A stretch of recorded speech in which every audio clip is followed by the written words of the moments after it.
avec l'alternance politique opérée officiellement le 25 janvier 2019, au travers de la remise et reprise entre, d'un côté, un chef d'État sortant, à la personne de Joseph Kabila Kabange, et de l'autre, un chef d'État entrant, à la personne de Félix Antoine Tshisekedi Tshilombo, alternance résultant de la présidentielle du 30 décembre 2018, tous les espoirs étaient permis de croire dans la fin du cycle des guerres sans fin et des négociations politiques appelées aussi dialogue. Nous savions tous que les négociations du centre interdiocésain, après le boycott du dialogue de la Cité de l'Union africaine, présidé par le Togolais Edem Kodjo, ont été confiées à la CENCO par le président Joseph Kabila avec comme instruction de conclure un accord qui serait acceptable par toutes les parties. C'est ainsi que le centre interdiocésain produira in extremis l'accord de la Saint-Sylvestre pour une prolongation de 2 ans, le temps de permettre au pays d'organiser des élections convenables et que le pays s'installe enfin dans un cycle normal des élections tous les 5 ans. Nous rêvions de la tenue régulière des élections, mais alors de bonnes élections.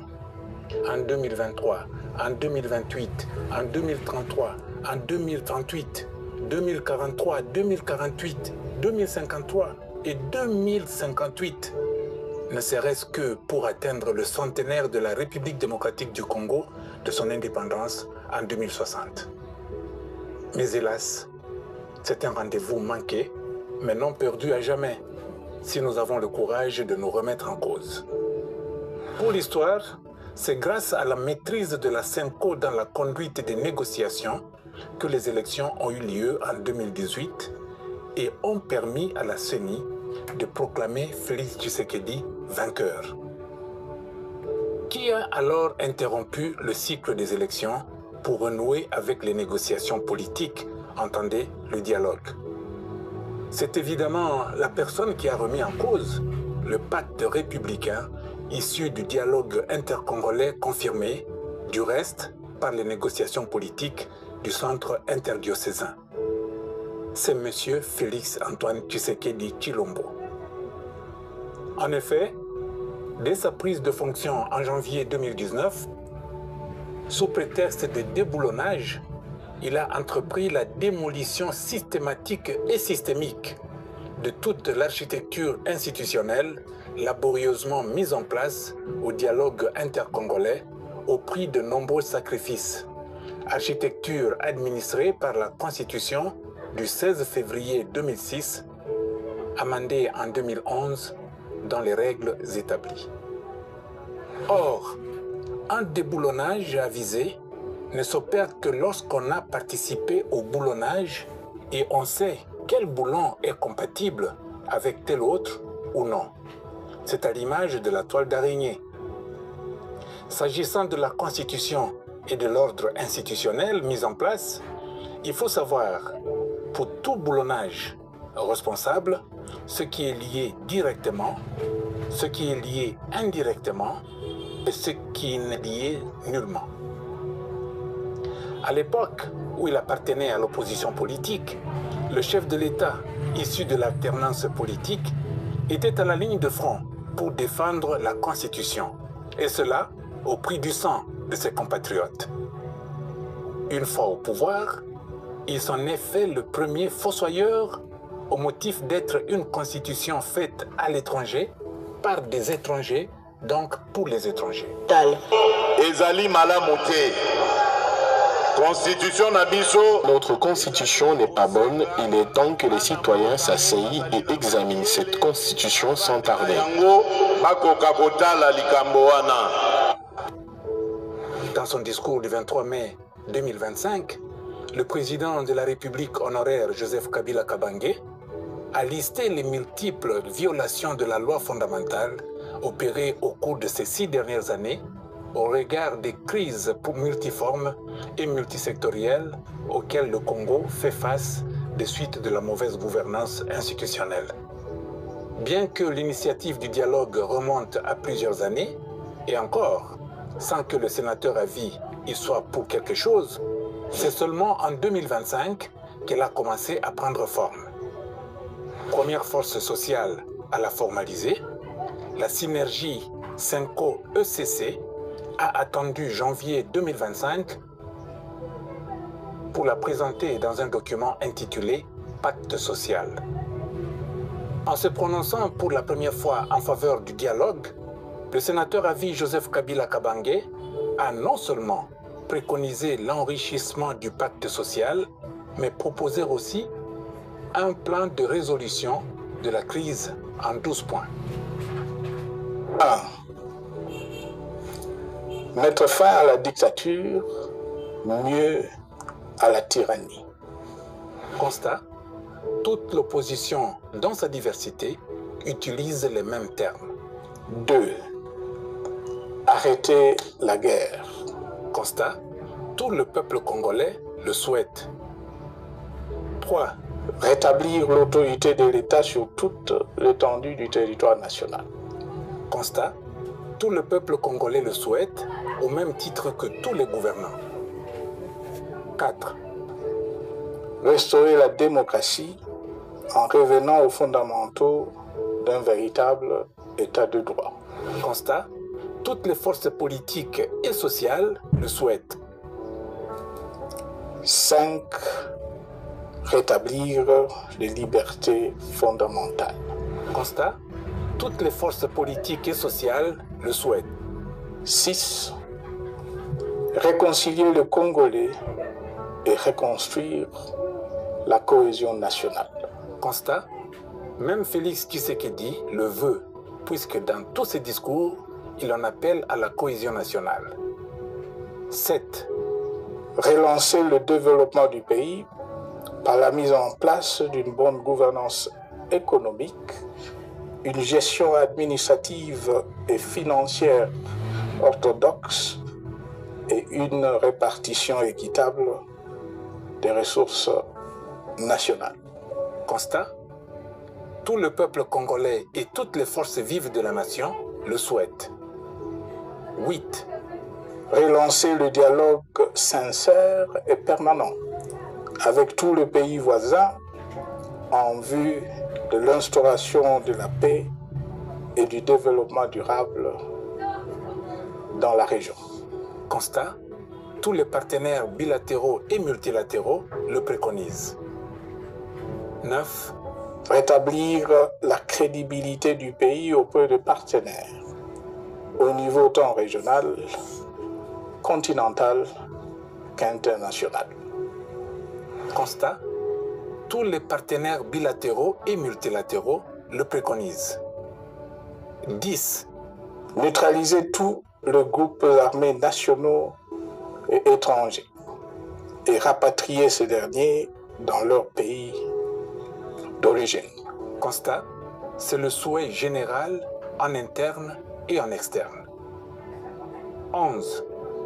Mettre définitivement fin au recours et à l'utilisation de mercenaires, conformément à la Convention de l'Union africaine sur l'élimination du mercenariat en Afrique du 3 juillet 1977 et à la résolution des Nations Unies du 4 décembre 1989 portant sur la Convention internationale contre le recrutement, l'utilisation, le financement et l'instruction de mercenaires et rapatrier sans condition ceux qui sont déjà déployés sur le sol congolais.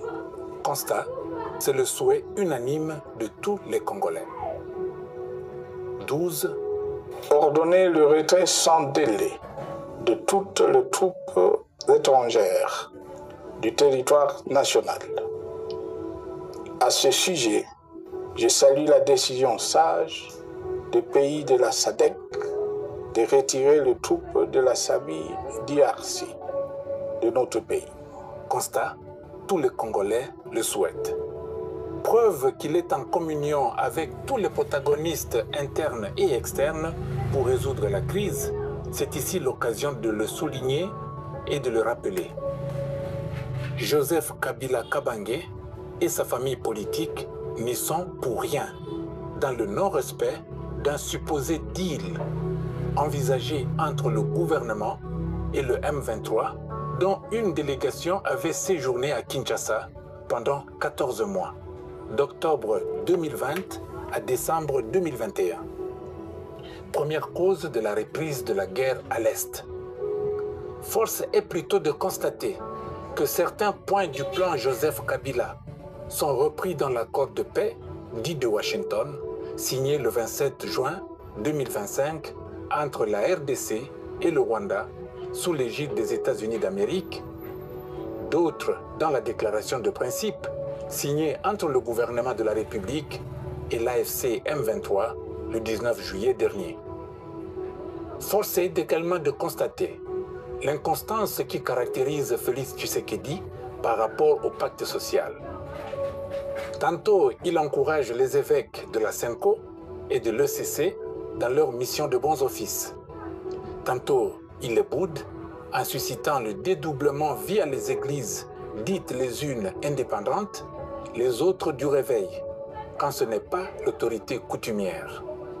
J'ajoute qu'une aile a porté plainte à charge de la SENCO et de l'ECC pour usurpation des pouvoirs en référence à l'article 207 de la Constitution dont elle s'est fait une lecture mauvaise.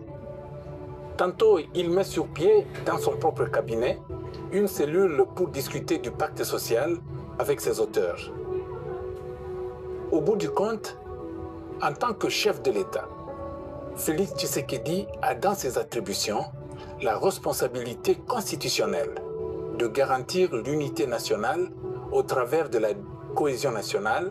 Au lieu de cela, il devient lui-même le diviseur principal de la société congolaise, et cela va même jusque dans son propre parti politique, l'UDPS, pris en étau par deux ailes, il y a même eu mort d'homme.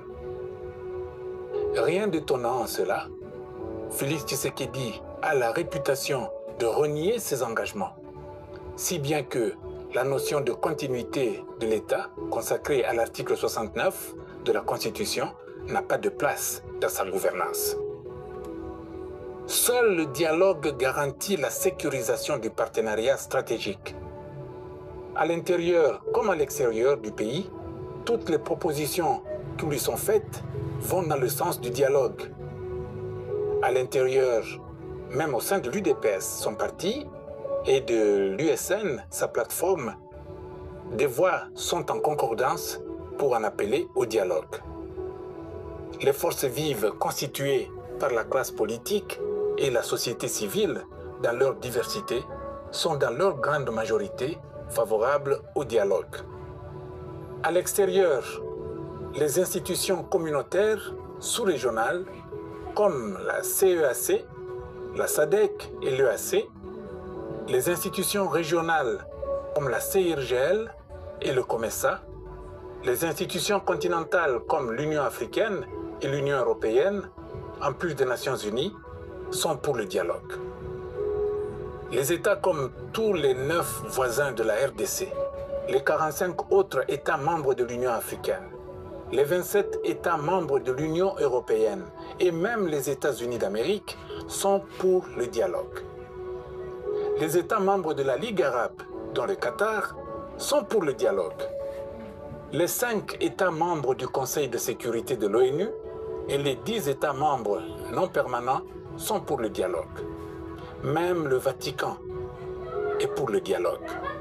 Ainsi, seul le président de la République, en fonction Félix Antoine Tshisekedi, dont le mandat arrive pourtant à terme dans moins de 3 ans, est convaincu du contraire. Il perd seulement de vue que les partenariats stratégiques extérieurs sur lesquels il mise pour son maintien au pouvoir sont pour le dialogue, pour sécuriser leurs investissements. En un mot, commençons, seul le dialogue au sein et au cours duquel toutes les forces politiques et sociales vont convenir de la gouvernance appropriée est à même de garantir cette sécurisation. Seul ce dialogue est à même d'aborder des questions non abordées lors de la conférence nationale souveraine tenue de 1991 à 1992 et lors du dialogue intercongolais tenu de 2001 à 2003. Questions en apparition depuis 2019 et qui doivent, en toute logique, interpeller d'abord M. Félix Antoine Tshisekedi, pour autant qu'il en prenne conscience. C'est ici l'occasion de rappeler à la mémoire collective des faits indéniables suivants. En 1991, ayant rejeté l'initiative de la Conférence nationale souveraine, le maréchal Mobutu Sese Seko vit ce dialogue se tenir contre son gré. Il pouvait certes se réjouir de l'avoir piégé jusqu'à la dénaturer. Au final, son manque de coopération l'avait desservi. En 1999-2001, ayant résisté à l'initiative du dialogue intercongolais pour des raisons souverainistes évidentes, Mzee Laurent-Désiré Kabila n'avait pas vu ses assises se tenir. Par contre, son successeur, Joseph Kabila Kabange, s'est montré coopératif et c'est à lui que l'histoire reconnaît la sauvegarde de l'intégrité territoriale du Congo et le retour du pays dans le concert des nations. En cette année 2025, Félix Tshisekedi est en train de développer la même attitude que le maréchal Mobutu et son successeur, Laurent-Désiré Kabila. A-t-il les ressources mentales de l'un ou de l'autre pour faire face à la lame de fond qui s'annonce? Nul n'étant immortel, il devra savoir que d'une manière ou d'une autre, son successeur, quel qu'en soit le schéma, optera pour le dialogue national. La particularité avec les églises comme les catholiques et les protestants, c'est qu'elles n'ont pas de mandat à durée déterminée. Il en est de même de l'opposition, qui n'a pas non plus de mandat déterminé. Par contre, le pouvoir a un mandat déterminé. Ce qu'on peut récuser, rejeter, peut revenir.